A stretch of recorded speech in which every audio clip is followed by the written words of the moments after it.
A millionaire divorced his wife without knowing she was pregnant. 9 months later, he received a call from the hospital. Only you can save your ex-wife and your twin sons. Hi, my beautiful family. Today, I want to share a truly beautiful story with you. Please don't skip it. Watch until the end, because it will touch your heart deeply. Let's begin this story with love. Some endings are written in ink, but some are carved into bone. The courtroom smelled of old wood and broken promises. Lynn Lewis sat perfectly still, his hands folded on the polished table, watching the woman across from him, the woman who used to be his, sign her name on the final page. The pen scratched against paper, a sound that seemed louder than it should have been, louder than the clock on the wall, louder than his own heartbeat, louder than the whispered conversations of other couples waiting their turn to legally end what they'd once promised would last forever. She didn't look at him, not once. Her hand trembled slightly as she wrote. He could see it, the way her fingers gripped the pen too tight, the way she had to steady her wrist with her other hand, the way she'd always done when she was trying not to cry. When she finished, she slid the papers across the table toward him, and the sound they made against the wood was like something dying, like the last breath leaving a body. He'd asked for this, pushed for it, made it clear their marriage was over, and now here they were. Lynn picked up the pen before she could change her mind, before she could say something that might make him doubt the decision he'd spent months convincing himself was right. The decision Michael Paul kept telling him was necessary, that he couldn't move forward while dragging the weight of a failing marriage behind him. He signed quickly, decisively, like ripping off a bandage.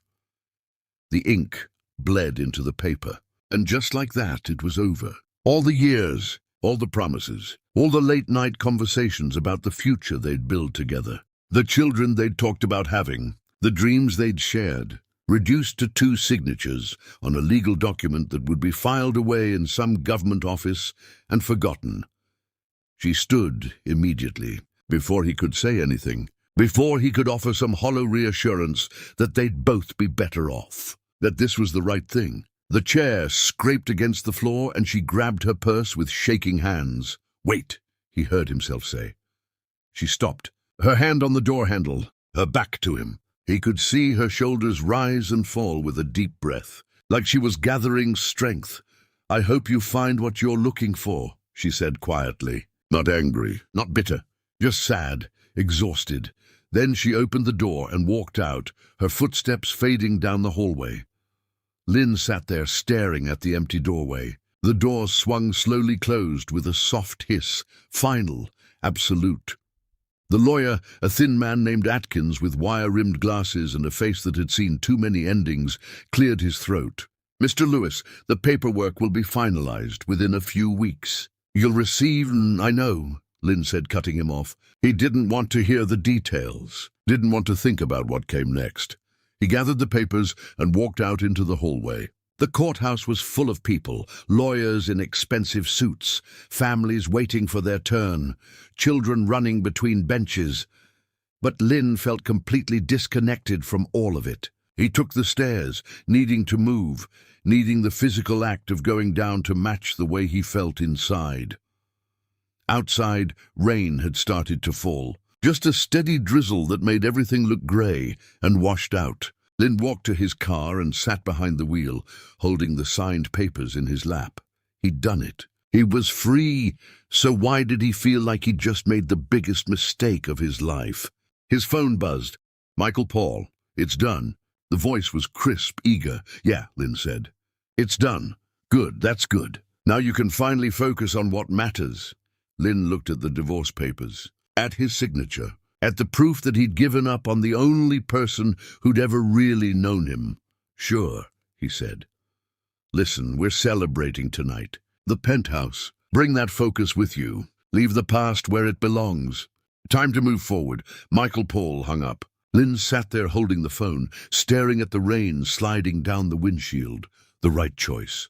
He'd told himself that for months. That he couldn't build the future he wanted while tied to a marriage that wasn't working. That love wasn't enough when everything else was falling apart. that walking away was the mature thing to do. But as he sat in his car, watching people rush through the rain with umbrellas and briefcases, he couldn't shake the image of her trembling hand as she signed the papers. The way she'd tried so hard to hold herself together, the way she'd wished him well, even though he was the one leaving. He started the engine and pulled out of the parking lot. He didn't know where he was going, just away from the courthouse and the papers and the choice he couldn't take back. The city stretched out before him, grey and endless, and somewhere in it his wife, his ex-wife, was starting a life without him, because he'd told her to, because he'd decided she was holding him back, because he'd been so sure he knew what he wanted.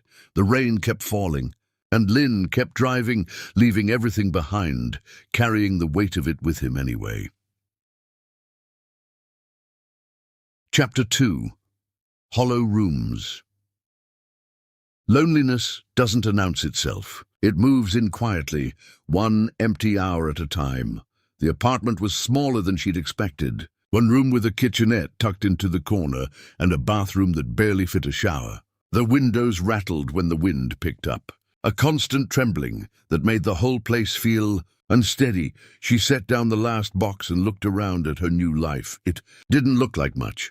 The walls were bare, except for a water stain in the corner that looked like a map of somewhere she'd never been.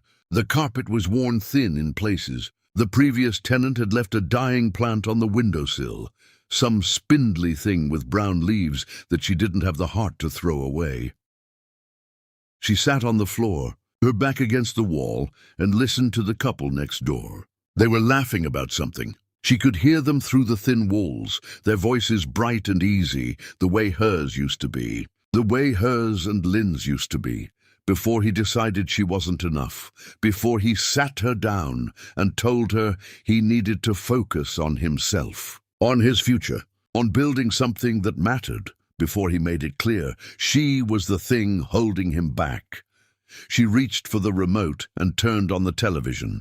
A cooking show. Someone was making pasta from scratch, talking about the importance of good olive oil. She turned up the volume until it drowned out the laughter next door. The days blurred together after that.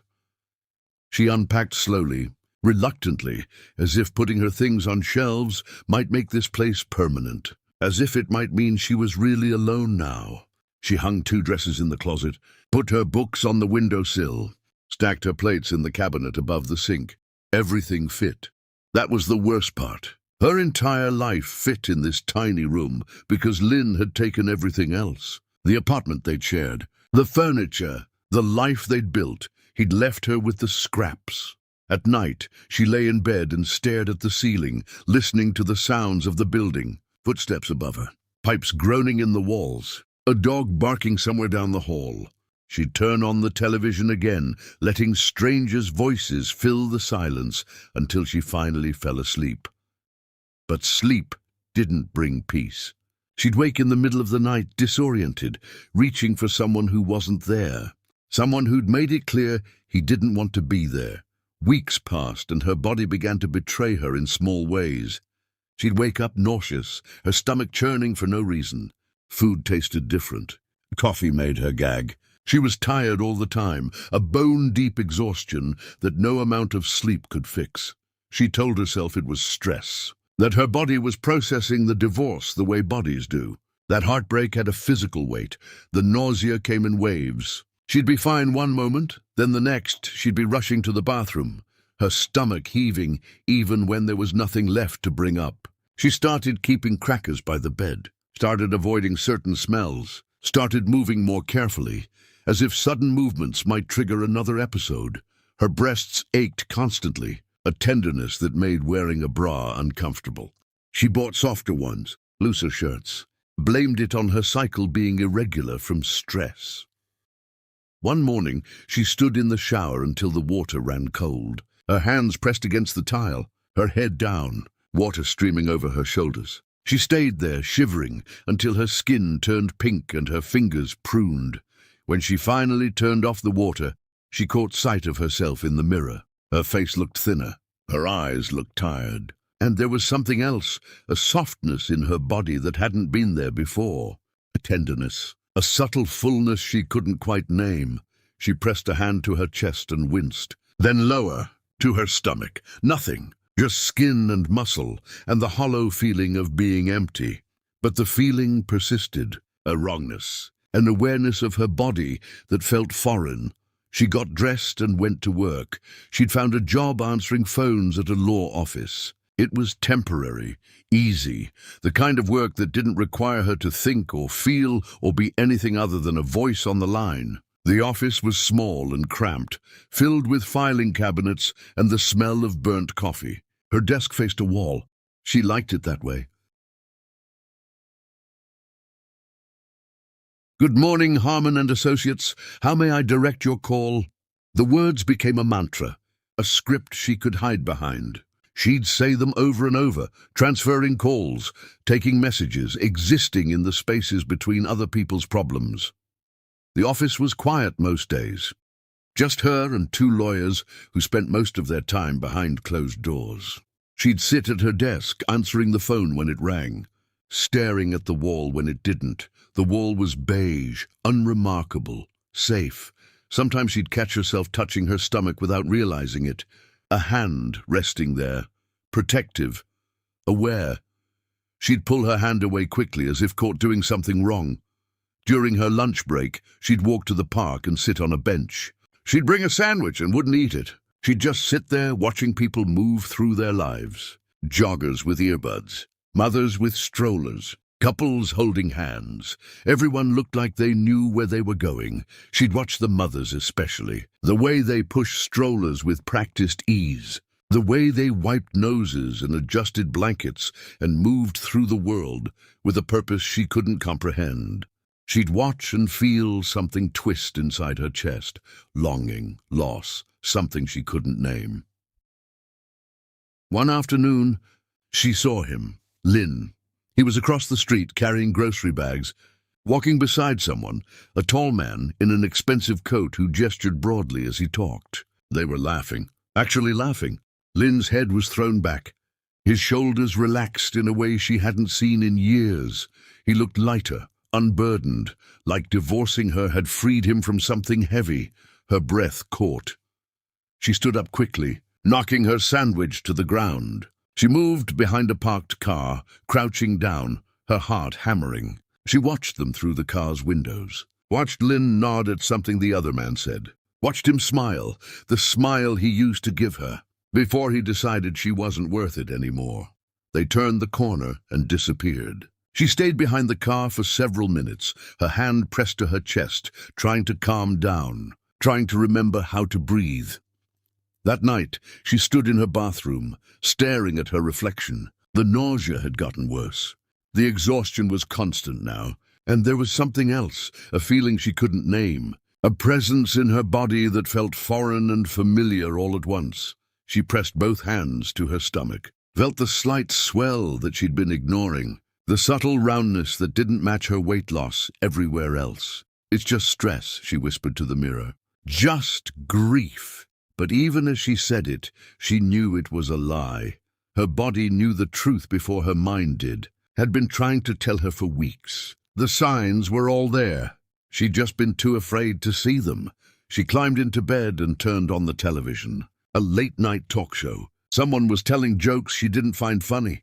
She turned up the volume and pulled the blanket over her head. In the apartment next door, the couple was laughing again. Always laughing. The sound filtered through the walls like a reminder of everything she'd lost. And she lay there in the dark, one hand resting on her stomach, feeling something shift inside her that she wasn't ready to name. Something that would change everything. A life, maybe two, growing inside her while Lynn moved on with his new unburdened existence. She just didn't know it yet. Chapter 3. Two pulses. Some truths arrived too late to change the past, but just in time to shatter the future. The morning started like all the others. She woke to the alarm on her phone, the nausea already waiting for her like an unwelcome guest. She moved slowly through her routine. Shower, dress, coffee she wouldn't drink. The apartment was quiet, except for the sound of water running and her own breathing. The bus stop was 3 blocks away. She walked with her head down, watching her feet move one in front of the other. The sidewalk was cracked in places. She counted the cracks, focused on the rhythm of walking. Anything to keep her mind from wandering to places it shouldn't go. The world tilted without warning.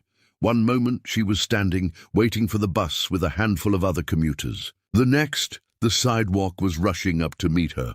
She felt her knees buckle, felt the pavement scrape her palms, heard someone shout, felt hands grabbing her arms, then nothing. She woke to brightness, fluorescent lights burning into her eyes. White walls, white ceiling, the chemical smell of disinfectant and something else, something antiseptic and cold that made her stomach turn. You're awake. Good. Stay still. A nurse appeared above her, young and efficient, checking something on a monitor. The beeping was loud, too loud. Each beep felt like it was happening inside her skull. What happened? Her voice came out rough, like sandpaper against wood. You fainted at the bus stop. Someone called emergency services. You've been out for a while. Do you remember hitting your head? She tried to think back. The sidewalk, the impact, the hands catching her. I don't know. I don't think so. We're going to run some tests. Standard procedure. The doctor will be in soon. The nurse left and she was alone with the beeping machines and the bright lights. She closed her eyes and tried to slow her breathing. Tried to think. She'd been tired, yes, nauseous, but faint. That was new. That was wrong. That was, hello. She opened her eyes. A young doctor stood at the foot of her bed holding a tablet. He had kind eyes and tired shoulders, the look of someone who'd seen too many emergencies. His name tag said Reeves. I'm Dr. Reeves. How are you feeling? Oh, confused mostly, embarrassed. No need for embarrassment. Fainting is your body's way of telling you something's wrong. We're going to figure out what that is. He moved to the side of the bed, setting down the tablet. Can you tell me about your symptoms? How long have you been feeling unwell? She thought about it. Tried to remember when it started. A few weeks, maybe more. I've been tired, nauseous. I thought it was stress. Any chance you could be pregnant? The question hung in the air like smoke, heavy, suffocating. No, she said automatically, then stopped, counted back in her mind. The divorce had been how long? The last time she and Lynn had been together was before that, before he told her he wanted out, before he made it clear their marriage was over, before, actually, she said quietly, I don't know. Dr. Reeves nodded like this was the answer he'd expected, like he'd heard this same uncertainty 1,000 times before. Let's find out. I'm going to do an ultrasound, just to be safe. He wheeled over a machine, helped her adjust the bed, lifted her shirt. The gel was cold on her skin. She flinched, goosebumps spreading across her arms. Sorry, he said. This will just take a minute. He pressed the transducer to her abdomen, moving it slowly, watching the screen with focused attention. She turned her head away. She didn't want to see, didn't want to know. If she was pregnant with Lynn's child, while he celebrated his freedom, while he laughed with strangers on the street. Oh, Dr. Reeves said softly. She looked at him. His expression had changed. Surprise, wonder, something that made her heart stop completely. What? She whispered. He turned the monitor toward her. The screen was dark except for 2 small shapes pulsing in the static. 2 rhythms, 2 heartbeats, flickering like distant stars in a black sky. Twins, Dr. Reeves said gently. You're pregnant with twins. The world stopped spinning. Or maybe it started spinning too fast. She couldn't tell the difference. She stared at the screen, at the 2 tiny pulses, and something broke open inside her chest. Something that had been holding together by sheer force of will. That's not possible, she heard herself say. It's very possible. Based on the size, I'd estimate you're about 12 weeks along, maybe more. Have you had a period recently? She tried to think, to remember. Everything from the past few months was a blur. The divorce, the move, Lynn telling her he needed to move on, the endless days of trying to hold herself together, trying to survive. She couldn't remember. Couldn't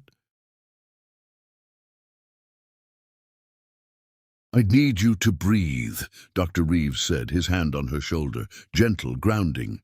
Deep breaths. In and out. She was crying. When had she started crying? Tears were streaming down her face, hot and unstoppable, and she couldn't make them stop. She pressed a hand to her mouth, then to her stomach, feeling the slight swell that she'd blamed on stress eating and too much takeout and not taking care of herself.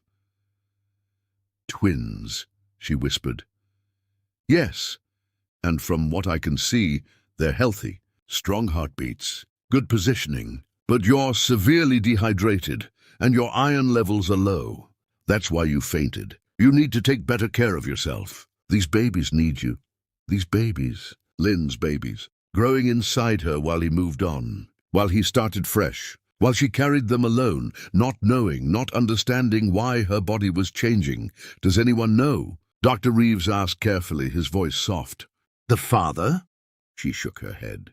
The tears kept coming, tracking down her cheeks and soaking into the hospital gown. No, he doesn't know. We're divorced. He left me.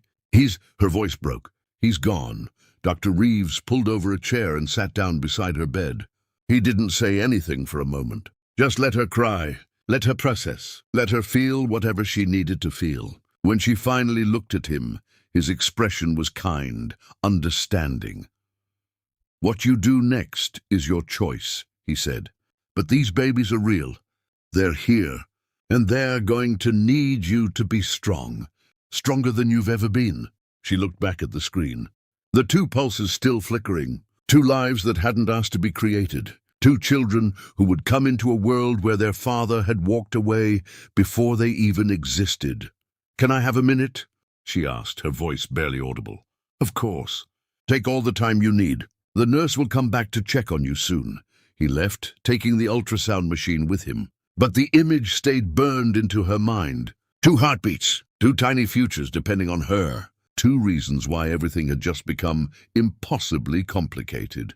She pressed both hands to her stomach, feeling the slight curve beneath her palms, feeling the weight of what was growing there. Feeling the responsibility settling over her like a heavy blanket. I'll do this alone, she whispered to them. To the babies who couldn't hear her yet. To the children who would never know their father chose to leave. To the lives she'd protect no matter what it cost her. I promise. I'll keep you safe. I'll do this alone. Lynn had wanted freedom. Had wanted to build his future without her. Well, he had it. And she had this. Two lives growing inside her that he would never know about, because he'd made his choice. And now she was making hers. Outside the window, clouds moved across the sky. People moved through their lives, unaware of the small miracle and tragedy happening in this room. The world kept turning, indifferent to personal catastrophes. And inside her, two hearts beat on, oblivious, persistent, alive. She closed her eyes and made herself a promise she didn't know how to keep. A promise that would define everything that came after. She would survive this. She would keep them safe, even if it meant carrying the weight of this secret until it crushed her, even if it meant Lynn would never know what he'd left behind. Chapter 4. Ghosts in Daylight. You can run from a person, but you can't run from the life you once shared. She quit her job the next day. The office manager, a woman named Patricia with reading glasses on a chain, looked surprised when she came in with her resignation, letter folded in her purse. Is everything all right? Patricia asked, concern softening her usually stern expression. Family situation, she said. It wasn't entirely a lie. Two family situations, actually, growing inside her with every passing moment. I need to focus on some personal things. Patricia didn't press. She just nodded, processed the paperwork with quiet efficiency, and wished her well. By lunchtime, her desk was empty. She walked out with a box of her few belongings, a coffee mug, a sweater, a plant she'd never watered properly, and didn't look back. She found work answering phones from home, medical offices mostly, routing appointments and taking messages. The pay was less, but it was flexible. She could work in her pajamas. Could take breaks when the nausea got bad. Could exist in the small, safe world of her apartment without having to face the outside. But the outside world had a way of finding her anyway. She started showing sooner than she expected. The slight swell became undeniable, impossible to hide under loose clothing. She bought maternity clothes from a thrift store, soft, forgiving fabrics that stretched over her growing belly. Clothes that smelled faintly of someone else's life, someone else's pregnancy, someone else's joy. She moved slower, spoke less, learned to navigate the world as someone carrying a secret that grew heavier every day. Every morning she'd wake up and the secret would be bigger, more present, more impossible to ignore. Every sound became Lynn, every footstep, every voice, every car door closing on the street below. She'd be washing dishes and hear laughter outside, and her whole body would tense, listening for a voice she'd recognize anywhere, listening for the particular cadence of his laugh, the way he'd emphasize certain words. The sound that used to make her smile and now made her want to hide. She'd be at the grocery store reaching for milk and see someone in a blue jacket, the color Lynn always wore, and her heart would stop until they turned and revealed a stranger's face, a face that looked nothing like his, but for one terrible moment had been him. The city was full of ghosts, echoes of a life she'd been forced to leave behind. Every street corner held a memory. Every restaurant a ghost of a date. Every park bench a place they'd sat and talked about futures that would never come. Futures Lynn had decided he didn't want. With her, one afternoon in late spring, she needed fresh air. The apartment walls were closing in. And the babies, she'd started thinking of them as the babies, not it or them, were active, moving inside her in ways that felt like small miracles and terrible burdens all at once. She walked to the park. The same park where she'd eaten lunch during her office days. The benches were full. Families everywhere. Children on swings, their laughter cutting through the air. Dogs chasing balls. Couples walking hand in hand, lost in their own worlds.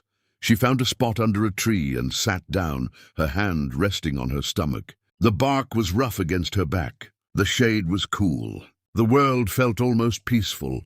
The babies kicked. A flutter, then another. Like they were saying hello, like they knew she needed the reminder that they were there, that they were real, that she wasn't imagining this. "You're active today," she whispered. A jogger passed.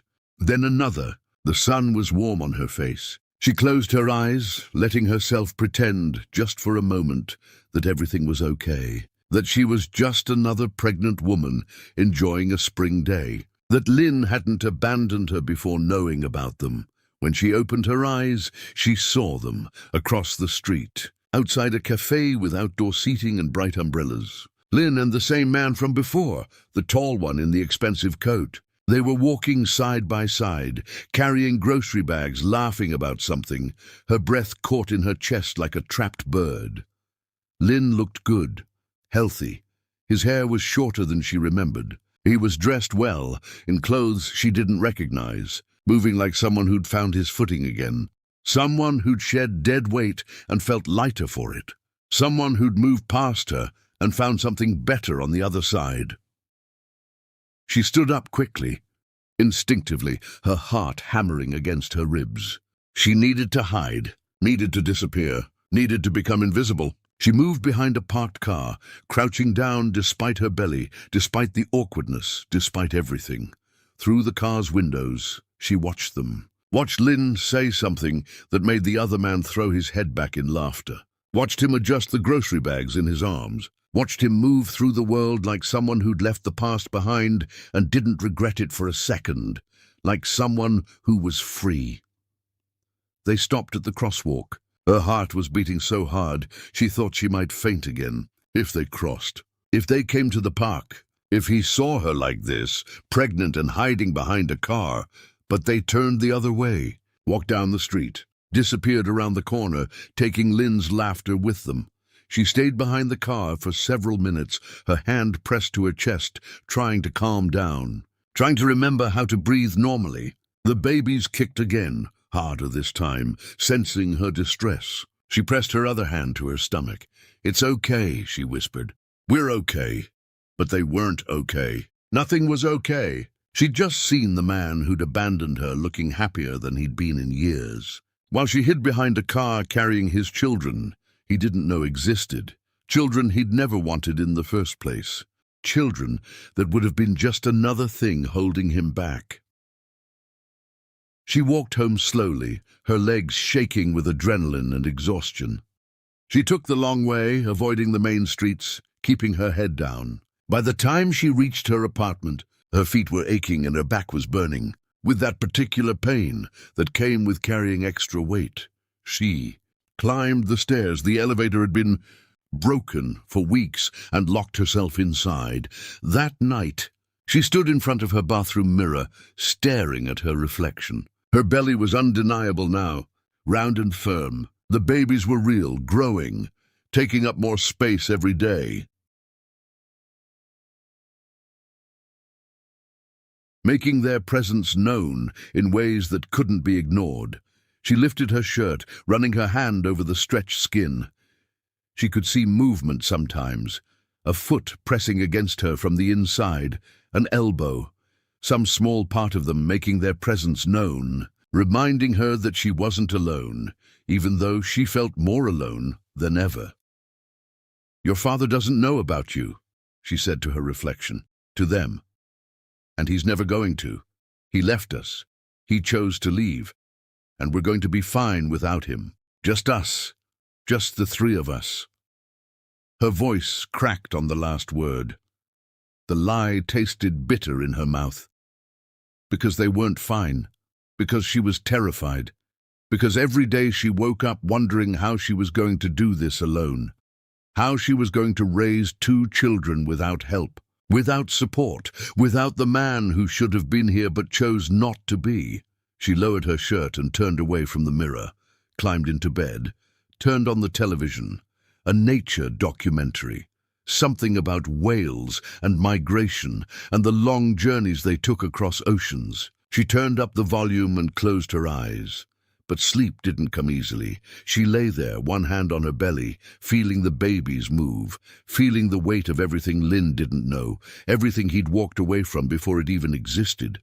The couple next door was laughing again, always laughing.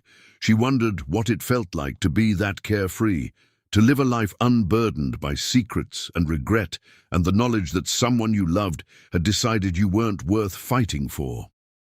The babies kicked. "I know," she whispered to them. "I know." Outside, the city hummed with life. Cars passing, people living, sirens in the distance, the world spinning on without her, indifferent to her struggles. And she lay there in the dark, carrying 2 futures inside her, wondering how she was going to do this alone, wondering if Lynn ever thought about her, wondering if he felt even a moment of regret. The television droned on about whale songs and deep ocean trenches. The babies settled, and she finally drifted into an uneasy sleep, dreaming of oceans and drowning and voices calling her name from very far away. Voices that sounded like Lynn's, calling her back, telling her he'd made a mistake, but they were just dreams, and when she woke, she was still alone. Chapter 5. The Collapse. The body keeps score, and when the debt comes due, it comes all at once. The doctor's office was in a medical building that smelled like cleaning supplies and worry. She sat in the waiting room, filling out forms on a clipboard, checking boxes about medical history and family conditions. When it asked for the father's information, she left it blank. Dr. Okoye was a stern woman, with silver hair pulled back in a tight bun and eyes that missed nothing. She reviewed the forms, looked at the ultrasound images from the hospital, and frowned. "You're anemic," she said. "Severely. Your iron levels are dangerously low, and your blood pressure is concerning." "I'm taking vitamins," she said. "Not enough. You need iron supplements, and you need support, someone with you. These are high-risk pregnancies, twins, low iron, stress indicators all over your chart. Do you have family, friends, the father?" She flinched at the last word. "I'm fine, I can handle it." Dr. Okoye set down the chart and looked at her directly. "Can you?" The question hung between them, heavy, accusatory. Yes, she said, but her voice wavered. I'm not trying to judge you. I'm trying to keep you and these babies alive. Right now you're not doing that. You're barely eating. You're not sleeping. Your body is breaking down. If you don't make changes, there will be consequences. She nodded. Took the prescriptions, promised to do better, but doing better was harder than promising. The iron supplements made her nauseous. She'd take them and spend an hour in the bathroom, retching into the toilet. Food tasted wrong. Everything smelled too strong. She lost weight instead of gaining it. She tried to follow Dr. Okoye's instructions, really tried. She bought groceries that sat untouched in her refrigerator. She set alarms to remind herself to eat. She forced down protein shakes that tasted like chalk and made her stomach rebel. Nothing stayed down, nothing felt right. The nights became unbearable. She'd lie awake, her back aching, her legs cramping, the babies pressing on her bladder every hour. She'd get up, use the bathroom, lie back down, get up again. The cycle, repeated until dawn, when exhaustion finally dragged her under. She'd fall asleep sitting up sometimes, on the couch, at her desk, in the middle of answering a phone call for work. She'd jolt awake, disoriented, her heart racing, not knowing where she was or what time it was. Her hands started shaking. Small tremors that made it hard to hold a fork, hard to type, hard to do anything that required steadiness. She dropped things constantly, a glass in the kitchen that shattered on the floor, her phone slipping from her fingers, the TV remote clattering off the coffee table. Each time, she'd stare at her hands like they belonged to someone else. The babies were getting bigger, more active. She could feel them all the time now, rolling, kicking, pressing against her ribs. Sometimes it hurt. Sometimes it took her breath away. She'd press her hand to the spot and whisper to them, telling them to be gentle, to give her space she didn't have to give. One evening she was trying to tie her shoes, a simple task that had become impossibly difficult with her belly in the way, when her fingers wouldn't cooperate. They shook too much. The laces kept slipping. She tried again. Her frustration built until she was crying, sitting on the floor of her apartment, unable to tie her own shoes. "Pull yourself together," she whispered. "You have to pull yourself together." No, but pulling together required energy she didn't have. She wore slip-on shoes after that, avoided anything that required fine motor skills, simplified her life down to the bare essentials: answer phones, sleep when she could, survive. The pain started one evening. It started low in her back, then wrapped around to her stomach, tightening, releasing, tightening. Braxton Hicks, she told herself. False labor, normal. Except it wasn't normal. She'd read all the pregnancy books. She knew the difference between practice contractions and real ones. These felt real. "Not yet," she whispered to her belly. "It's too early. You're not ready yet." The babies didn't listen. They never listened. The pain got worse as the evening went on, sharper, more frequent. She tried to work, tried to answer. The phone calls coming through, but she'd have to stop mid-sentence when a contraction hit, gripping the edge of her desk until it passed. "I apologize," she'd gasp into the phone. "Can you hold for just a moment?" The callers were patient at first, then confused, then concerned. "Are you all right?" one woman asked. "Fine," she lied. "Just fine." By nightfall, she couldn't stand upright. She made it to the couch, lying on her side, breathing through the pain. It came in waves now, regular, relentless. She counted the seconds between contractions, tried to time them the way the book said. 5 minutes apart, then 4, then 3. Too fast. Everything was happening too fast. "Please," she whispered, "please, not yet." She reached for her phone. It was on the coffee table, just inches away. She stretched. Her fingers brushed the edge. She tried to grab it. Another contraction hit, harder than the others, a vice tightening around her middle. She cried out, her hand pulling back instinctively, and the phone skittered off the table. She heard it hit the floor, heard it slide under the couch. "No," she gasped. "No, no, no." She tried to move, tried to reach it, but the pain was too much. Her body was fighting against itself, the contractions, the weakness, the exhaustion, all combining into something she couldn't overcome. She slid off the couch, onto her knees, crawled toward the couch, reaching underneath, her fingers searching in the dust and darkness. The contractions were coming faster now. She could barely catch her breath between them. Her vision was blurring at the edges. She was sweating and shivering at the same time. "Help!" she called out. Her voice was weak, barely audible. "Someone help me!" But the walls were thick. The couple next door was gone. The building was quiet. Another contraction, the worst one yet. She curled into herself, her forehead pressed to the floor, her hands clutching her stomach. She could feel something wet between her legs. Blood or water or both, she didn't know. She tasted copper. Blood. She'd bitten her tongue without realizing it. The room was spinning. The ceiling fan above her rotated slowly, hypnotically. She watched it turn, counted the rotations, lost count, started again. "I'm sorry," she whispered to the babies. "I'm so sorry." She thought about Lynn, about how he'd left her, about how he didn't know, about how if she died here, alone on this floor, he'd never know what he'd abandoned.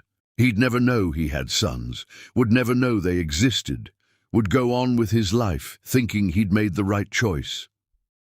The darkness at the edges of her vision was spreading, soft, almost welcoming, like falling asleep, like letting go. She heard her own voice, small and desperate, echoing in the empty room. "Please, not yet." Then nothing. The silence stretched, long and complete. The only sound was the ceiling fan turning and her shallow breathing getting shallower. The neighbor's dog started barking. Loud, persistent. It barked and barked until finally the neighbor came out to see what was wrong, stood in the hallway, heard something through her door. A sound, a moan, something wrong. "Hello?" the neighbor called. "Are you okay in there?" No answer. "I'm calling emergency services," the neighbor shouted. The ambulance siren was the first thing she registered. Far away at first, then closer, then deafening. Someone was shouting. Hands on her body. "Lights too bright. Movement too fast. We're losing her," someone said. The voice was urgent, professional, scared. She tried to speak, to tell them she was still here, still fighting. But the words wouldn't come. The siren wailed as they raced through the city. Inside the ambulance, her heartbeat flickered on a monitor, weak, irregular, fading, like a light being slowly turned off. The paramedic kept talking to her, kept telling her to hang on, kept saying they were almost there, but his voice was getting distant, fading like everything else. She thought about the babies, about Bill and Balmer, the names she'd chosen, about whether they'd survive without her, about whether Lynn would ever know they existed, about whether any of this mattered. The ambulance doors burst open, bright lights running, voices overlapping. She was being moved, lifted, rushed somewhere, then nothing, just the slow fade into darkness, and the last thought she had before everything went black was, "He'll never know. Lynn will never know what he left behind." Chapter 6. The Red Search. In the space between life and death, the past becomes the only future. The delivery room was chaos dressed as medicine. Doctors and nurses moved in synchronized urgency, their voices clipped and efficient, calling out numbers and medical terms that meant life or death. The air was thick with tension, with the metallic smell of blood, with the desperate energy of people fighting against time itself. Dr. Okoye stood at the center of it all, her hands steady despite everything, delivering 2 babies who came into the world silent and blue. She delivered hundreds of babies in her career, thousands maybe, but these 2 felt different, heavier, like the weight of their mother's solitude had transferred to them. The first twin emerged limp. No cry, no movement, no pink flush of life. A nurse swept him away to a warming table. working on him with practiced desperation, suction, stimulation, oxygen. Her hands moved quickly, professionally, but her face showed the strain of fighting against the inevitable, of trying to coax life into a body that hadn't decided yet whether living was worth the fight. The second followed quickly, just as silent, just as still. Another nurse, another table, another fight against death. Two tiny bodies that should have had months more to grow, to strengthen, to prepare for the world they'd been forced into too soon. And on the delivery table, she was bleeding out. BP dropping, someone called. 80/40. She's crashing. Hang another unit, Dr. Okoye ordered, her voice cutting through the chaos like a blade. And get me lab results, now. Blood flowed too fast. Her body had given everything to bring these babies into the world, and now it was giving up, surrendering. Her heart rate stuttered on the monitor like a car engine dying. Her breathing was shallow, rapid, the kind that meant the body was fighting to survive but losing the battle. The machines around her screamed warnings that everyone in the room understood, but no one wanted to acknowledge. They'd seen this before, too many times. A body pushed beyond its limits, a woman who'd carried too much weight alone, a system shutting down because it had nothing left to give. Doctor, the babies aren't responding.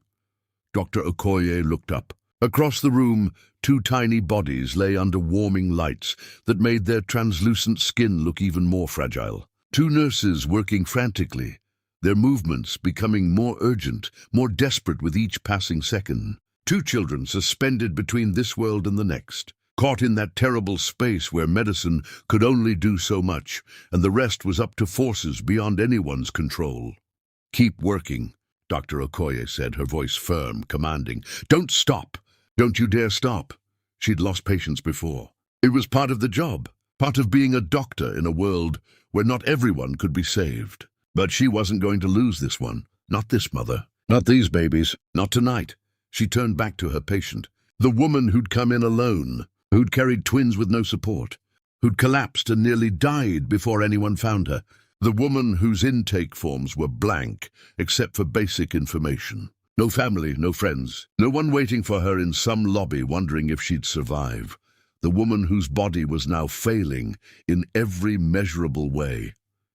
We need more blood, Dr. Okoye said. Check the database. Find a match. A technician, a young man with nervous hands named Torres, was already at the computer. His fingers flew over the keyboard with the kind of speed that came from doing this too many times. Too many emergencies. Too many searches for blood that would save lives. On it, what's her type? AB negative. Torres's fingers flew over the keyboard. Seconds passed. Too many seconds. He frowned, clicked, searched, frowned deeper. His shoulders tensed in a way that told Dr. Okoye the answer before he spoke. Doctor, we have a problem. Dr. Okoye didn't look up from her work, her hands still trying to stop the bleeding that wouldn't stop, blood pooling faster than they could replace it. Talk to me. There's no match in the database. AB negative is rare. We don't have enough in stock, and the regional banks are depleted. There was a major accident earlier. Multiple casualties. They cleaned us out, then widened the search. Go statewide. National if you have to. That'll take time we don't have. The monitor beeped a warning. Her blood pressure dropped again. 60/30, critical. The kind of numbers that meant minutes, not hours. The kind of numbers that meant prepare for the worst. Dr. Okoye made a decision. The kind of decision that separated good doctors from great ones. The kind that bent rules but saved lives. Check her records. Emergency contacts, family, anyone who might be a match. A nurse, Pilar, with kind eyes and quick hands and a reputation for never giving up, grabbed the intake file. She flipped through pages of mostly empty forms. No family listed. No friends. No support system at all. Just a woman alone in the world, facing the biggest challenge of her life, without anyone to hold her hand. There's nothing here, Pilar said, frustration creeping into her voice. She'd seen too many women like this. Too many people who fell through the cracks. She came in alone. All the forms are blank except... She stopped, squinted at the page, looked closer. Except what? There's an old emergency contact in the hospital system. From before. Must be from a previous visit. Who? Lynn Lewis, listed as husband. But there's a note here, divorced. He divorced her. The contact is outdated. She probably forgot to update it. Dr. Okoye looked at the woman on the table, at the twins fighting for life across the room, at the blood pressure numbers that kept dropping like stones in water, at the choice that wasn't really a choice at all. Call him, she said. Call him now. Pilar hesitated. Her training told her not to contact ex-spouses, that divorce meant cutting ties, that the past should stay in the past. If he divorced her, I don't care if he left her. I don't care if he broke her heart. I don't care if he never wants to see her again. I care about keeping this woman and these babies alive. Make the call. Pilar grabbed her phone, found the number in the system, dialed with shaking fingers, whispered a prayer under her breath. It rang and rang and rang. In the neonatal corner, one of the babies made a sound, a small, wet gasp, then a cry, weak but present, like a kitten mewing for its mother. The nurse working on him, Rodriguez, a veteran who'd seen hundreds of premature births and knew which ones would make it and which ones wouldn't, looked up with relief. We got one, she called. Baby A is breathing. The second baby followed moments later. Another gasp, another cry, both weak, both struggling, but alive, fighting, proving that life wanted to continue even when the odds said it shouldn't. Dr. Okoye allowed herself 1 second of relief, 1 moment to acknowledge that at least the babies had a chance, then turned back to the mother whose chance was slipping away with every heartbeat, with every drop of blood that pooled where it shouldn't. Still no answer on that call? Pilar shook her head, her jaw tight with tension. It went to voicemail. I'll try again. She dialed. It rang. Across the city, in a restaurant with low lighting and expensive wine, Lynn Lewis sat at a table with Michael Paul, celebrating freedom he'd convinced himself he wanted. His phone buzzed on the table. Unknown number. He glanced at it and turned it face down. Spam probably, or a wrong number. Nothing that couldn't wait. Everything good? Michael Paul asked, raising his glass. Fine, Lynn said. Just spam, probably. The phone buzzed again. Popular tonight, Michael Paul said with a grin. Want to get that? Lynn looked at the phone. Unknown number. Again, but it was probably just telemarketers. Someone trying to sell him something he didn't need. No, he said. It can wait. In the delivery room, Pilar hung up. Dialed again. Held the phone to her ear like a prayer, like a lifeline thrown into dark water, hoping someone would grab it. Come on, she whispered. Pick up, please pick up.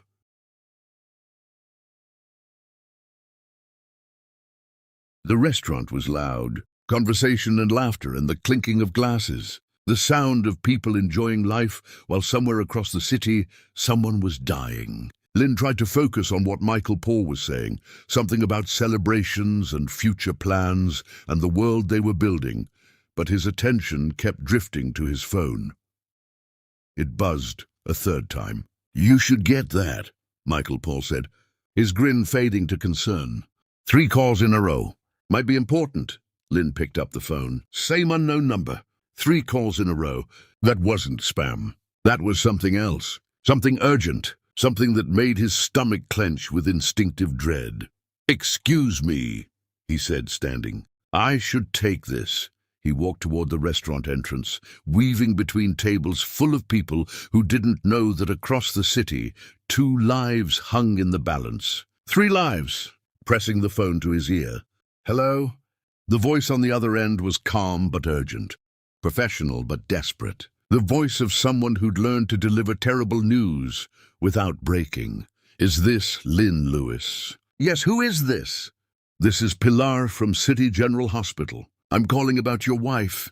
Lynn stopped walking. The restaurant noise faded to background static. The world narrowed to just this voice, this moment, this impossible statement. My wife. I divorced her. Yes, we have that noted. But your name is still listed as her emergency contact. Sir, I need you to listen very carefully. Your ex-wife is dying. Her twin sons are barely stable. She has AB negative blood. We don't have enough. We've searched everywhere. Every blood bank in the region. Every hospital. You're the only person listed in her file. Lynn felt the world tilt. Wife, ex-wife, sons, twins. The words didn't make sense. Didn't connect to anything real. Didn't fit into the story he'd been telling himself about moving on and starting fresh and leaving the past behind. I don't understand, he said. I need to know your blood type. Mr. Lewis, right now. AB negative, he said automatically. Same as... He stopped. Understood. The pieces clicking into place like a lock opening. Oh, God. Mr. Lewis. Pilar's voice was steady, anchoring. The voice of someone who delivered this kind of news before. Who knew how to keep people from falling apart. Only your blood can save your ex-wife and twin sons. The sons you didn't know existed. The phone felt heavy in his hand. Behind him, Michael Paul was calling his name, asking if everything was okay. In front of him, the door to the restaurant stood open, night air rushing in, carrying rain and the smell of wet pavement. He'd left her, divorced her, told her she was holding him back, and she'd been carrying his children. He made a choice. I'm coming, he said. Tell me where. Chapter 7, The Voice on the Line. Some calls come too late. Some come exactly when they're supposed to. Lynn stood outside the restaurant, the phone pressed to his ear, trying to make his brain work. Trying to process words that didn't make sense. Words that couldn't possibly be real. Repeat that, he said. Say it again. Pilar's voice came through steady and clear, professional but urgent. The voice of someone who delivered impossible news before. Your ex-wife is in critical condition following an emergency delivery of twin boys. She's hemorrhaging and needs a blood transfusion. AB negative is rare. We don't have enough in stock. Are you able to donate? Twin boys? Lynn repeated. The words felt foreign in his mouth. Impossible, like a language he'd never learned to speak. Yes, sir. How old? They were just born. Minutes ago. Lynn's mind raced backward. The divorce had been some time back. The last time he'd been with her was before that. Before he'd told her he needed to leave. Before he'd convinced himself she was holding him back. Before, oh God, she'd been pregnant. When he left her. When he told her their marriage was over. When he walked away thinking he was freeing himself. She'd been carrying his children. Are they mine? He asked, though he already knew the answer. The timeline. The blood type. Everything. Sir, I can't answer that. What I can tell you is that a woman is dying and 2 infants are barely stable, and you're the only person listed who might be able to help. Are you able to come to the hospital? Behind him, Michael Paul appeared in the doorway, concern etched on his face. Lynn, everything okay? Lynn held up a hand. Wait, not now. Tell me where. Pilar gave him the address. City General. Emergency entrance. I'm leaving now. He hung up and turned to Michael Paul, his hands already reaching for his coat. I have to go. What happened? What was that? I can't explain. I have to go. Lynn moved past him, back into the restaurant, the noise and warmth hitting him like a wall. He grabbed his coat from the chair where he'd been sitting just moments ago, when his biggest concern was something he couldn't even remember now. Michael Paul followed, his voice rising with confusion and concern. Talk to me, what's going on? Nadine! My ex-wife, Lynn said, his hands shaking as he pulled on his coat. The fabric felt heavy. Everything felt heavy. She's in the hospital. He couldn't finish. Couldn't make it real. I have to go. I'll come with you. No, Lynn's voice was sharp. Then softer, realizing he was taking his panic out on someone who was just trying to help. No, thank you. I need to do this alone. He left money on the table, too much, he didn't care, didn't count it, and walked out of the restaurant into the night. The city was alive around him, cars and people and lights. Normal life continuing, while his had just exploded into fragments he couldn't begin to piece together. He stood on the sidewalk, trying to remember where he'd parked. His mind was blank, empty, full of static. His hands wouldn't stop shaking. Twin boys. His twins. She'd been pregnant when he left her. Pregnant when he told her she was the thing preventing him from moving forward. Pregnant when he signed those papers and walked away thinking he was doing the right thing, and she never told him. Why didn't she tell him? The question burned through his mind like acid. Then the answer came, just as burning: because you left her. Because you made it clear you didn't want her anymore. Because you broke her heart and walked away. Why would she tell you anything? He found his car finally, unlocked it with trembling fingers, slid behind the wheel. The engine started, and he pulled out into traffic without checking his mirrors properly. A horn blared somewhere behind him. He didn't care. Couldn't care about anything except getting there.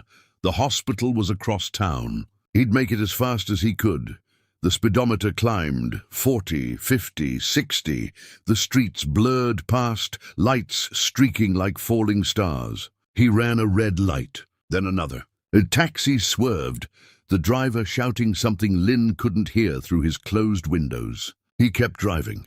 His phone buzzed on the passenger seat. Michael Paul calling. He ignored it. All he could think about was her, alone, pregnant with his children. Going through all of it without him because he'd told her he needed to focus on himself, on his future, on building something that mattered, and she'd been the thing that mattered most. The rain started as he merged onto the highway. Just a drizzle at first, then harder, the drops hammering against the windshield like they were trying to break through. The windshield wipers beat a frantic rhythm against the glass. Fast, faster, not fast enough. He thought about the last time he'd seen her. In that courtroom, the way her hand had trembled as she signed the papers. The way she'd tried so hard to hold herself together. The way she'd looked at him one last time before walking out. She'd been pregnant, carrying his children, and he'd let her walk away.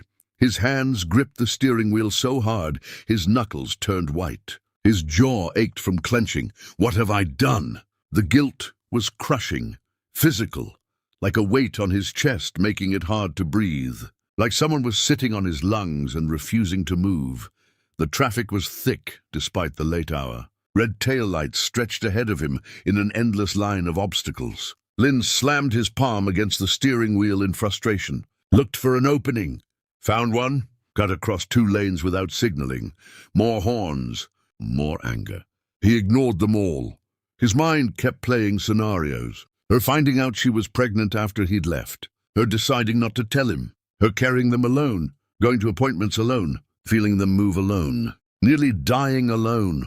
All because he'd decided she was holding him back. The exit came up fast. He took it too sharply. Tires squealing on the wet pavement. The car fishtailed slightly. He corrected without thinking. Muscle memory taking over when his conscious mind was too scattered to focus. City lights reflected off the wet pavement. Everything looked distorted, unreal, like he was driving through a nightmare he couldn't wake up from. His phone buzzed again. He glanced at it. Another call from Michael Paul, then a text. Whatever's happening, I'm here if you need me. Lynn didn't respond. Couldn't respond. There were no words for what was happening. No way to explain that he'd abandoned his pregnant wife. That he'd told her she was holding him back while she carried his children. That he might have killed her with his selfishness. The hospital loomed ahead.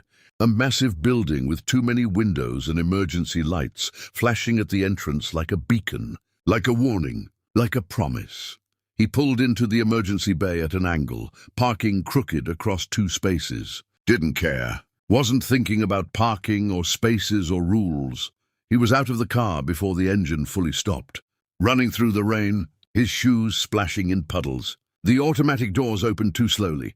He squeezed through sideways, his shoulder scraping against the frame.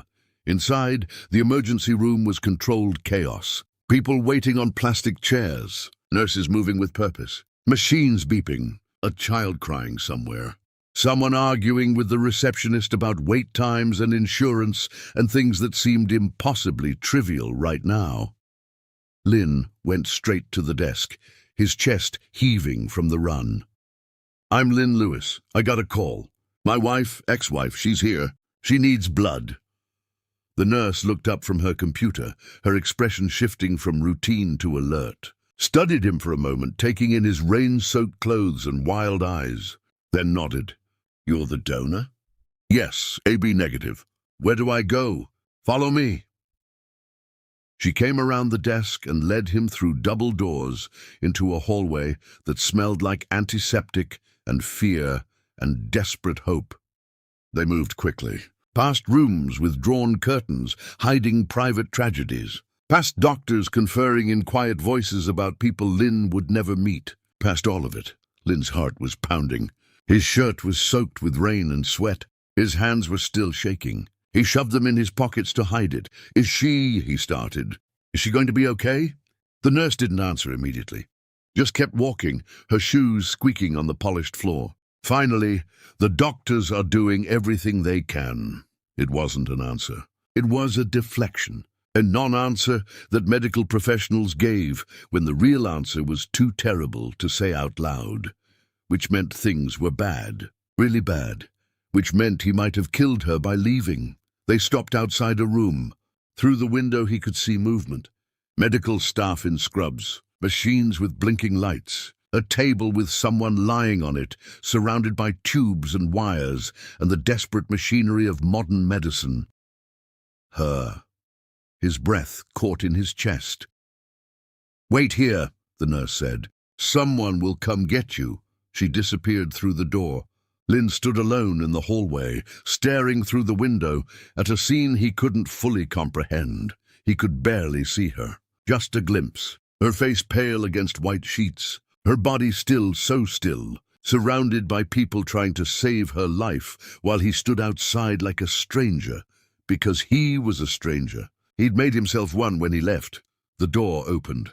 Pilar appeared. She looked exhausted, worried but focused, determined. "Mr. Lewis?" "Yes, thank you for coming. We need to move fast. Come with me." She led him to a small room down the hall. Efficient, sterile, a donation chair in the center, equipment ready and waiting, like they'd been preparing for him, like his arrival had been the missing piece they'd been waiting for. "Sit," she said. He sat. She rolled up his sleeve, found a vein with practiced efficiency. The needle pinch barely registered through the guilt coursing through his system. "This is going to take a few minutes," she said, adjusting the tube. "Try to relax." Relax, the word was absurd. He almost laughed. Relax, while the woman he'd abandoned was dying down the hall. While his sons, fought for their first breaths in some other room. While his entire world restructured itself into a shape he didn't recognize.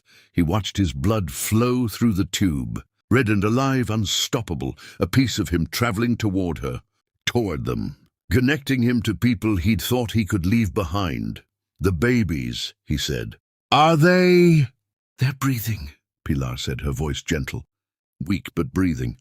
"The real concern is your ex-wife. She lost too much blood." Lynn nodded. Couldn't speak. The guilt was choking him. He watched his blood leave his body. Watched it disappear into a bag that would be taken to her. Put inside her. Keep her alive. His blood in her veins. Like they were connected again. Like the divorce he'd pushed for had never happened. Like he could take it all back. But he couldn't. The damage was done. He'd left her when she needed him most. And now she was dying because of it. "How much longer?" he asked.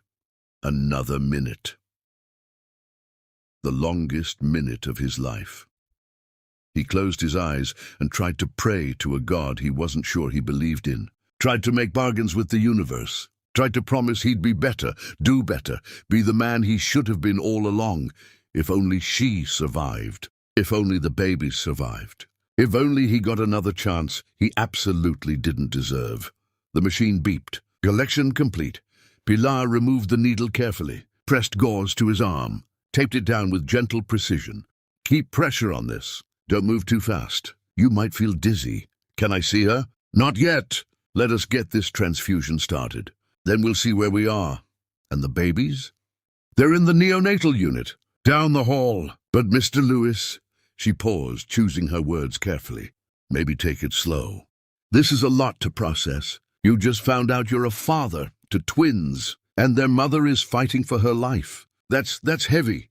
She took the blood bag and left. The door closed with a soft click.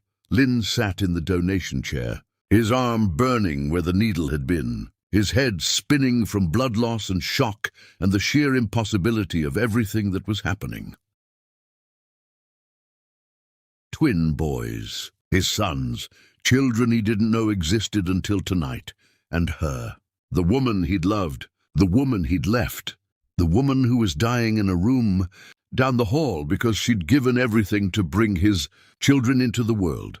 Children she'd carried alone because he'd told her she was holding him. Back he pressed his hands to his face and tried to breathe through the panic and guilt rising in his throat. What have I done? Chapter 8, Red into Red. Sometimes redemption isn't earned, it's bled. The donation room was quiet, except for the soft beeping of the machine and the sound of Lynn's blood filling the collection bag. Pilar worked efficiently, checking his vitals, adjusting the line, making sure everything was flowing properly. Her movements were practiced, automatic, the result of having done this hundreds of times before. Lynn stared at the ceiling. White tiles, fluorescent lights, anonymous, the kind of ceiling that existed in hospitals everywhere, the kind you stared at when your world was falling apart and you needed something neutral to focus on. "You're doing great," Pilar said softly. "Am I?" His voice sounded hollow, broken. "Because I just found out I abandoned my pregnant wife. That I left her to go through all of this alone. That she's dying because I wasn't there." Pilar didn't respond immediately. She'd heard enough confessions in emergency rooms to know when silence was better than platitudes. Sometimes people just needed to say things out loud without someone trying to fix them. "She never told me," Lynn continued, his voice cracking. "And I don't blame her. Why would she? I told her I needed to move on, that I couldn't build my future with her in it. I made her feel like she was the problem, like she was holding me back. Mr. Lewis, and all that time, she was carrying my children, going to appointments alone, feeling them move alone, nearly dying alone." He laughed bitterly. "I'm not doing great. I'm a monster." The machine beeped. The bag was full, red and heavy. Lynn's blood, her lifeline, the physical manifestation of a connection he'd tried to sever. Pilar removed the needle carefully, pressed gauze to his arm, taped it down with gentle precision. "Keep pressure on this. Don't move too fast. You might feel dizzy. Can I see her?" Not yet. "Let us get this transfusion started. Then we'll see where we are." "And the babies?" "They're in the neonatal unit, down the hall." "But Mr. Lewis," she paused, her expression softening. "What you did, leaving her, that's between you and her. What you're doing now, being here, giving blood, saving her life, that matters too. Don't discount that." She took the blood bag and left. The door closed with a soft click. Lynn sat in the donation chair, his arm burning where the needle had been, his head spinning from blood loss and shock and guilt, so heavy he could barely breathe under it. Twin boys, his sons, children he didn't know existed, children she'd carried alone because he'd made her feel unwanted. The door opened. Dr. Okoye entered. She looked tired. Her scrubs were stained with blood. His blood, maybe hers, maybe the baby's. Her face was drawn, but she was standing. That had to mean something. "Mr. Lewis," he stood up too fast. The room tilted. He steadied himself on the chair, his hand gripping the armrest. "Is she?" "She's alive. The transfusion is working. Her blood pressure is stabilizing. We're not out of danger yet, but she's fighting." Dr. Okoye studied him with sharp, assessing eyes. "You saved her life."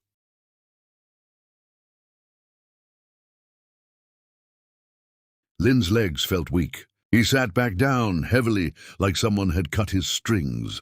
"And the babies?" Stable. They were born premature. They'll need time in the NICU, monitoring, support, but they're breathing on their own. They're strong, like their mother. Can I?" His voice cracked. He cleared his throat. "Tried again. Can I see them?" "Yes, but there's something you should understand first." Dr. Okoye pulled over the other chair and sat down, facing him directly. "Your ex-wife came in here alone.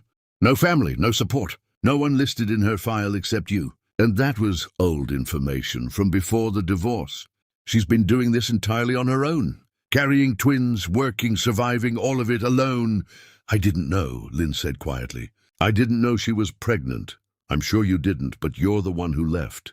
You're the one who filed for divorce. And she's the one who paid the price for that decision. Those boys in there, they're yours.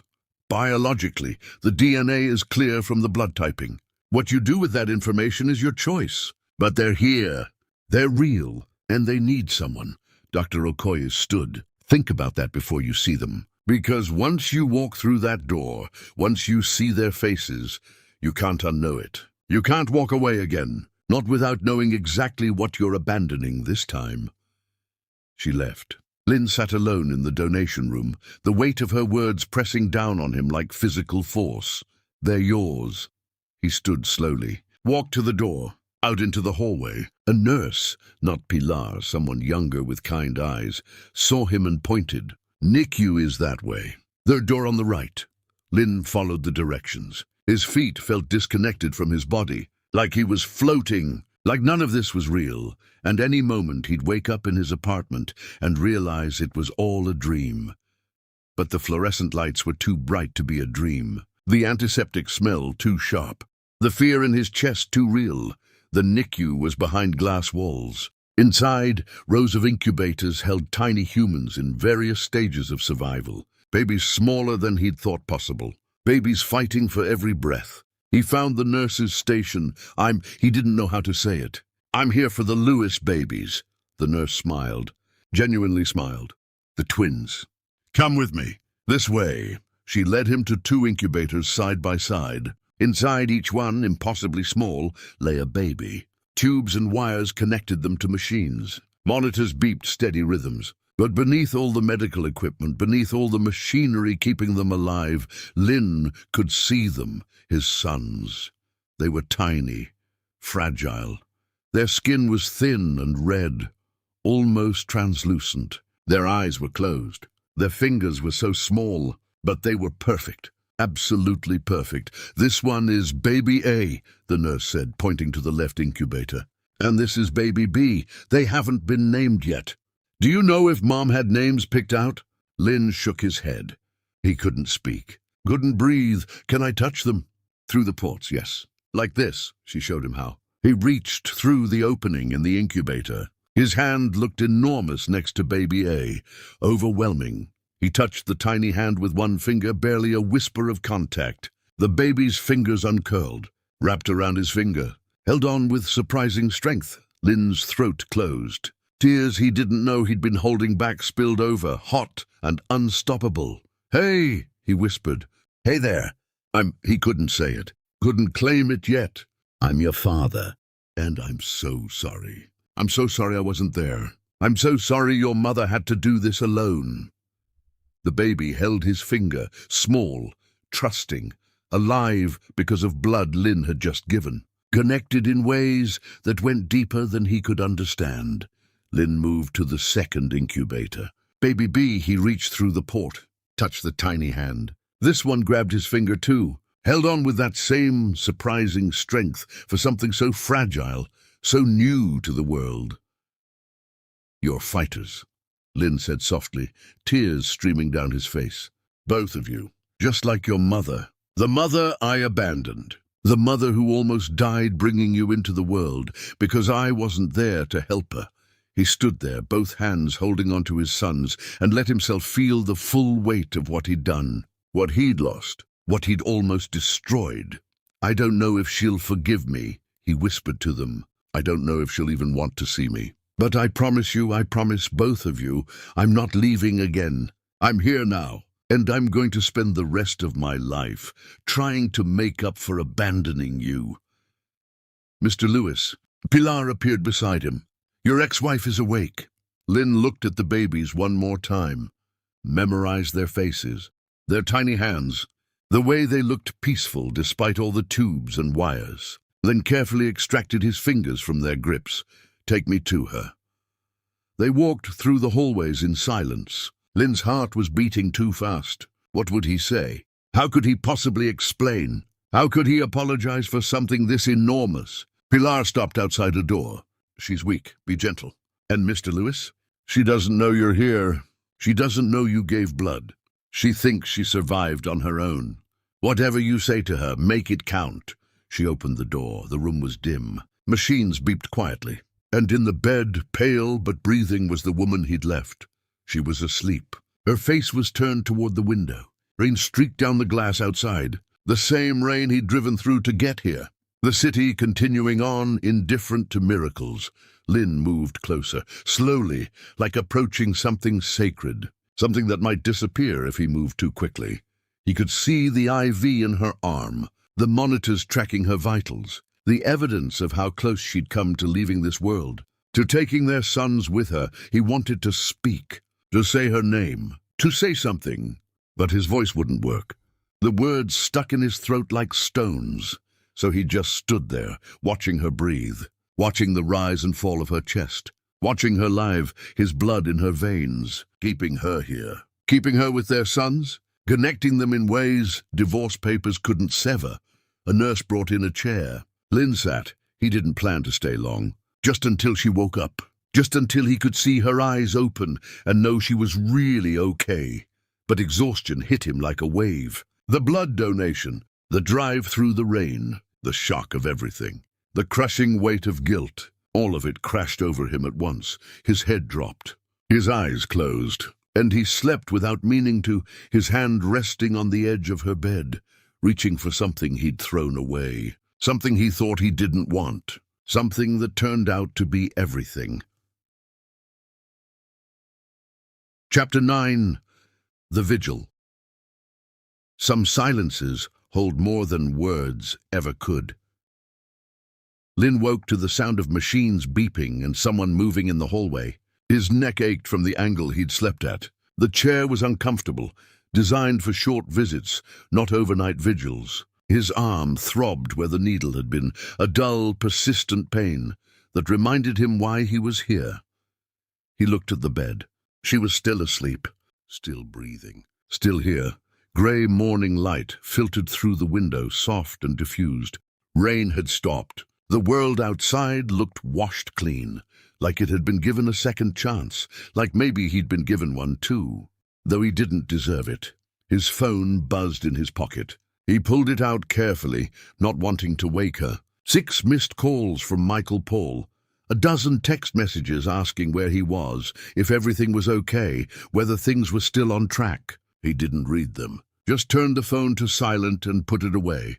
None of that mattered right now. The plans, the ambitions, the world that had consumed so much of his attention while his wife carried his children alone. All of it felt distant, meaningless, like it belonged to a different person living a different life. A person he didn't want to be anymore. A nurse came in, different from the night shift. Younger, with tired eyes that suggested she'd been working double shifts. She looked surprised to see him still there. "Oh, you're still here. Is that a problem?" "No, just most people don't stay. Especially ex-husbands." There was no judgment in her voice, just observation. Lynn flinched at the words anyway. Ex-husband, the title he'd fought for, the freedom he'd demanded, the mistake he'd made. The nurse checked the monitors, made notes on a tablet, her fingers moving with practiced efficiency. "She's doing much better. Vitals are stable. She'll probably wake up soon. And the babies?" "Holding their own. Premature twins are always a concern, but they're fighters. The doctors are cautiously optimistic." She glanced at him, her expression softening. "You should go see them. They're beautiful. Perfect little fighters." The nurse left. Lynn sat in the silence, watching her sleep. He tried to remember the last time he'd seen her face this peaceful, before he'd told her he wanted out, before he'd broken her heart, before he'd walked away thinking he was doing the right thing. He couldn't remember. That realization hurt more than the needle had.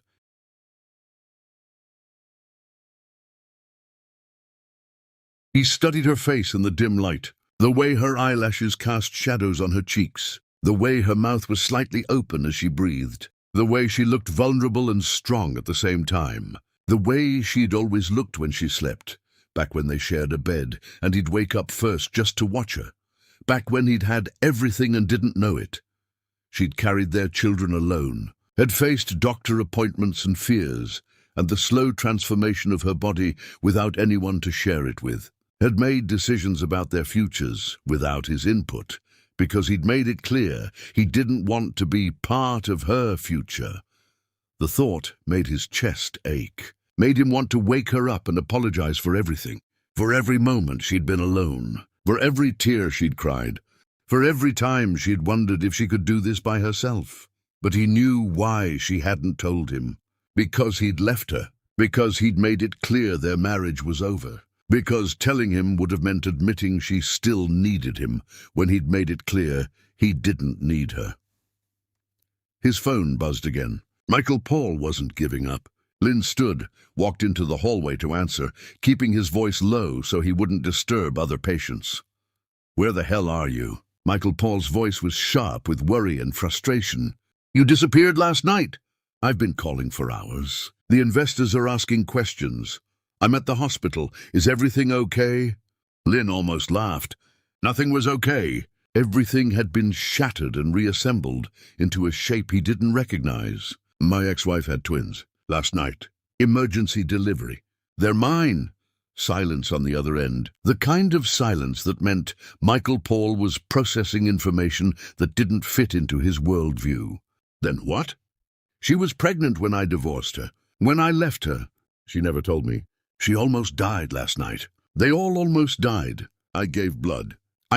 He stopped, realizing he was rambling. "I'm not leaving, not yet. Not ever again. Lynn, that's Jesus. Are you okay?" "No, I'm not okay. I need to take some time. Everything we've been working on, it has to wait." "Wait? Lynn, we've been building this for months. Everything's lined up. The investors are expecting—" "I know what they're expecting. But I have sons, twin sons, that I didn't know about because I left their mother." His voice was harder than he meant it to be. "I wasn't there for her, for them. I told her she was holding me back when she was carrying my children. I'm not making that mistake again. I'm not choosing anything over them again." Michael Paul was quiet for a long moment. When he spoke again, his voice was different, softer, less about numbers and more about the friendship they'd had before money and ambition complicated everything. "Okay, I get it. Family first. We'll figure it out. Take whatever time you need, but Lynn, when you're ready to talk about what happened, about all of it, I'm here. Not as a business partner, as a friend. Thank you. And Lynn, for what it's worth, you being there now matters. You can't change the past, but you can change what comes next."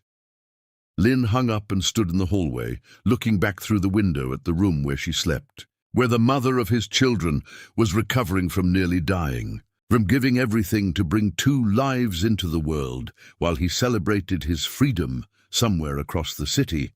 He turned off his phone completely, slipped it back into his pocket, went back into the room. She was still asleep. He returned to his chair, to his vigil, to the watching and waiting that felt more important than anything he'd ever done. An hour passed, maybe more. Time had stopped meaning much. Doctors came in, checked her progress, left satisfied. Nurses rotated. The morning shift became the afternoon shift. The world moved on, indifferent to individual dramas. Lynn didn't move. He watched her breathe, counted the steady rise and fall of her chest, found a rhythm in it that was oddly calming. She was alive. That was all that mattered right now. She was alive and breathing, and their sons were alive and breathing, and somehow, against all odds, they'd all survived the night. Despite him. Not because of him. Later, Pilar appeared with coffee and a sandwich. "You need to eat." "I'm fine." "You donated blood last night. You need to replace it. Eat." She set the food on the table beside him, her expression stern but kind. She left. Lynn looked at the sandwich without interest. Hospital cafeteria food wrapped in plastic. But she was right. He needed strength. If she woke up, if she let him explain, if she gave him even 5 minutes to apologize for everything, he needed to be strong enough for that conversation. He forced himself to eat, tasting nothing, just going through the motions. The coffee helped, hot and bitter and real. It grounded him, reminded him this wasn't a dream or a nightmare. This was happening, He was sitting in a hospital room, watching the woman he'd abandoned recover, while their sons fought for life down the hall. His mind kept circling back to the same questions. How could he have been so blind? How could he have convinced himself that leaving was the right choice? How could he have looked at the woman he loved and decided she wasn't worth fighting for? The answers wouldn't come. Or maybe they would, but he didn't want to face them. That he'd been selfish. That he'd listened to the wrong people. That he'd valued ambition over love. That he'd been a coward. Through the window he could see into the hallway. Doctors conferring over charts. Nurses laughing at something, finding joy even in a place of suffering. Life continuing like it always did, indifferent to individual tragedies and miracles alike. Down the hall, his sons were in their incubators, Baby A and Baby B, clinical labels for children who deserved real names. Names their mother had probably chosen. Names he had no right to know, but desperately wanted to. He thought about going back to see them, to touch their tiny hands again, to feel that grip that seemed to say, "We are here, we made it, don't leave us again." But he couldn't leave her, not until she woke up, and he could see in her eyes whether there was any chance of forgiveness, whether she'd even let him be part of their lives, whether she should. The afternoon wore on. The light through the window changed from grey to gold as the sun tried to break through the clouds that had dumped rain on the city all night. Lynn watched it all from his chair, a silent guardian keeping watch over someone who had every right to tell him to leave. But he stayed anyway, because leaving was what had caused all of this, and he wasn't going to make that mistake again. Later, a doctor came in, not Dr. Okoye, someone younger with kind eyes and a gentle manner. He checked her vitals with satisfaction, nodding to himself as he reviewed the numbers. "She's doing remarkably well," he said, looking at Lynn. "The transfusion worked perfectly. Her body is responding. She should wake soon. And then what? Then we monitor her. Make sure there are no complications. She'll need rest, support. The road ahead won't be easy. Twin infants, recovery from trauma, emotional processing. She'll need help. A lot of it. I want to help," Lynn said, "if she'll let me." The doctor studied him. "That's between you and her. But I will say this, showing up matters. Being here matters. What you did before is in the past. What you do next is what counts." The doctor left. Lynn sat with those words. What you do next is what counts. The door opened again, Dr. Okoye this time. She looked less exhausted than she had during the night shift, like a few hours of rest had restored her. "Mr. Lewis, still here." "Where else would I be?" She studied him with those sharp eyes that seemed to see everything. Most ex-husbands who filed for divorce don't camp out like this, especially ones who've moved on with their lives. "I didn't move on. I made a mistake. The biggest mistake of my life. I'm beginning to see that." She checked the monitors, made notes on her tablet. She'll wake soon. When she does, she's going to have questions about what happened, about how she survived, about the babies, about why you're here. I'll answer what I can. I'll tell her the truth, that I was wrong, that I'm sorry, that I want to be here for them, if she'll let me. Will you tell her you're the reason she's alive? Lynn thought about it. I don't know. Maybe that's something the doctors should tell her.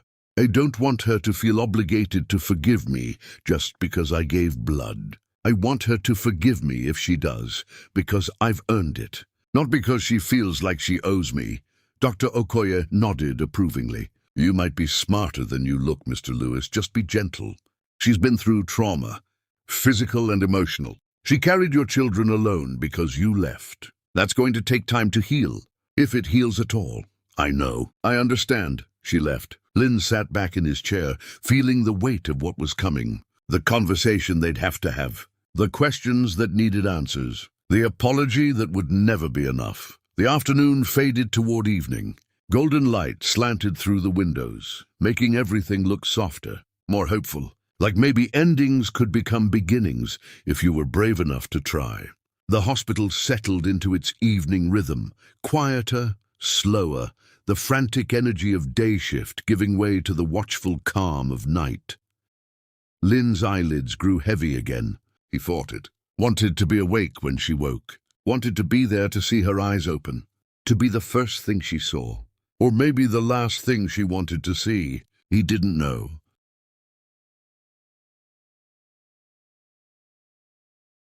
But exhaustion won. His head dropped forward. His breathing slowed. Sleep took him without permission. And in the bed, unnoticed at first, her fingers twitched. Her eyelids fluttered. Her chest moved with a deeper breath. The kind of breath that meant consciousness returning. That meant the journey back from wherever she'd been. She was coming back. In the NICU, baby A opened his eyes for the first time, really opened them.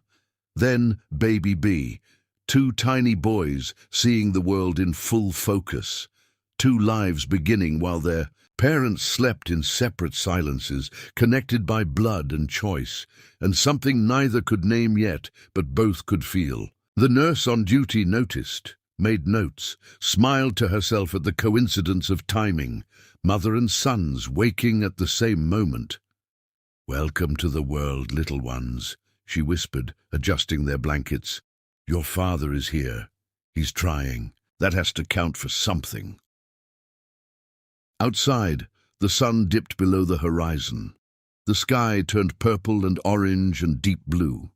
And in room 847, two people who'd been torn apart by his choice slept within arm's reach, connected by blood and biology, and something neither could name, but would have to. Soon. Chapter 10. The Blood We Share. Sometimes the end of one story is the beginning of another, and sometimes they're the same. She woke to rain on the window, soft, rhythmic. The sound pulled her slowly from the dark place she'd been floating in. Her chest burned, her limbs felt like they belonged to someone else. She tried to remember the apartment, the pain, the floor, then nothing, just dark and distant voices and falling. She opened her eyes. The room was dim, grey light through blinds. Morning or evening, she couldn't tell. She turned her head, slow, painful, and saw him. Lynn, slumped in a chair beside her bed, wrinkled clothes, messy hair, dark circles under his eyes, and on his arm, fresh IV marks. Her breath caught. Why was he here? Why was the man who'd left her sitting beside her hospital bed? "Lynn?" The word came out as a whisper. Rough, barely there. He stirred, his eyes opened. Confusion, then recognition, then something that looked like relief and guilt mixed together. "You're awake," he said. His voice was hoarse, broken. "What are you doing here?" He sat up slowly, reached for water, held the straw to her lips with shaking hands. She drank, suspicious but too thirsty to refuse. "The hospital called me," he said. "You were still listed as my emergency contact from before." Before, when they were married, when he still wanted her. Why would they? Then she remembered. "The babies, are they?" "They're alive, both of them. They're in the NICU, small but breathing. They're fighters. Both of them, twin boys." She pressed her hand to her stomach, flat now, empty, and the loss hit her. "Can I see them?" "Soon. You need rest first. But they're okay. I promise." She looked at him, really looked at him, at the exhaustion, at the marks on his arm, at the way he sat too close. "You gave blood," she said. He nodded. "They couldn't find a match. You were dying." "Why?" The question came out sharper than she intended. "Why would you do that? You left me. You divorced me. You told me I was holding you back. Why would you come here?" Lynn flinched like she'd slapped him. "Because you're the mother of my children. Because I was wrong. Because—" his voice broke. "Because I'm sorry." She stared at him. "You didn't know about them. How could you be sorry for abandoning children you didn't know existed?" "I'm not sorry for that.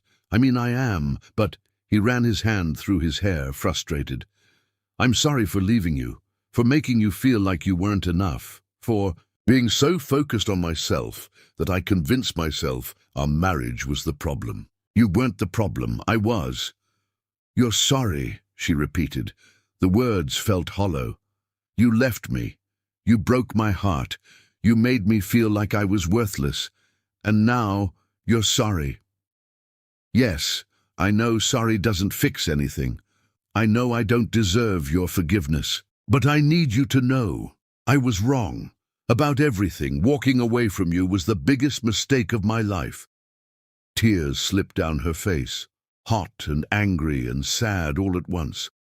Do you know what it was like? Finding out I was pregnant after you'd already left. Sitting in that doctor's office alone, seeing 2 heartbeats on that screen, knowing you'd chosen to walk away. Every appointment, every kick, every moment, I was terrified something would go wrong. I was alone, because you decided I wasn't worth staying for. I know. I'm so sorry. Stop saying that. Her voice cracked. Sorry doesn't give me back those months. Sorry doesn't change the fact that you looked at me and decided I wasn't enough. That our life together wasn't enough. Lynn leaned forward, his elbows on his knees. When he spoke, his voice was thick with emotion. You're right. I can't change what I did. I can't take back the pain I caused. But I'm here now. And if you'll give me even the smallest chance, I want to be here for you and for them. Not because I gave blood, not because I feel obligated, but because I love you. I never stopped loving you. I just convinced myself that love wasn't enough. And now? Now I know love is the only thing that matters. Everything else, everything I thought was important, means nothing without you. She closed her eyes, felt the tears continue. I don't know if I can trust you again. Then don't. Not yet. Just let me be here. Let me prove I've changed. Let me meet our sons and be the father I should have been from the beginning. What are their names? She asked, changing the subject, needing to focus on something else. Did you see them? I did. They're perfect, but they don't have names yet. The nurses are calling them Baby A and Baby B. Bill, she said, and Balmer. Lynn nodded. Strong names, survivor names. They had to be survivors. They had no choice. He squeezed her hand gently. She almost pulled away, almost, but she was too tired, and his hand was warm. Then he did something unexpected. He took her hand and pressed it to his chest, to where his heart beat steady and strong, where her blood now flowed inside him too. She felt it, the rhythm, the life, the connection. Your blood is in me, he said quietly. Mine is in you. The divorce papers said we were done. But this says we're connected in ways that go deeper than any document. We share the same blood now, literally. She didn't pull away, just rested her hand there, feeling the proof they were both still here, still alive, still possible. I don't forgive you, she whispered. Not yet, maybe not ever. What you did, it broke something in me. I know, and I'll spend every day trying to earn your forgiveness, even if it takes forever, even if you never give it to me. I'm not leaving again. Outside, the rain stopped. Clouds parted. The first light of dawn broke through, golden and new.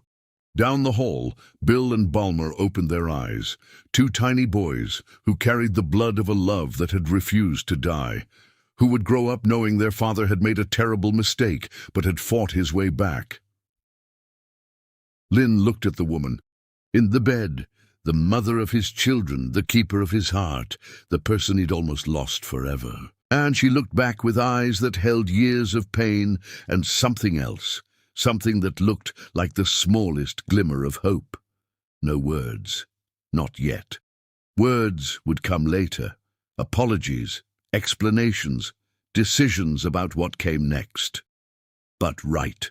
Now, there was only this. 2 people who'd lost everything, finding their way back through blood and choice and the refusal to give up. Love that had survived even when everything else died, even when he'd tried to kill it himself.